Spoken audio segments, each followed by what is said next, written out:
This point, I'd say just a few people waiting in line now to get into the courthouse this morning. Not quite as much as we saw for that first appearance, but we do know that this is going to be happening at 8 o'clock this morning, a status hearing for Bryan Kohberger. Again, like you guys mentioned, this is going to be a chance for the judge to check in with the attorneys on both sides, the prosecution and the defense, to make sure everybody's on the same page. After today, the next step would be for the suspect to have his preliminary hearing within the next week. We talked to a trial lawyer in Seattle who explained what a preliminary hearing is.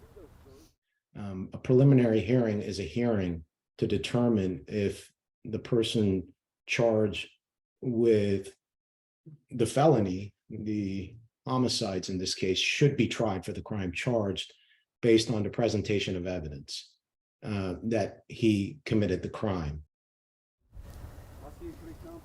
Moscow PD outlined that evidence in the probable cause affidavit the court released last week. The trial lawyer said the suspect can also waive his right to a preliminary hearing or request a grand jury. He says that's likely what today's status hearing will be about, deciding if and when the preliminary hearing will be. He says after they either have or waive that preliminary hearing, the next step will be an arraignment. That's where we expect the suspect to either plead guilty or not guilty. In Moscow, Nicole Hernandez, KREM 2 News.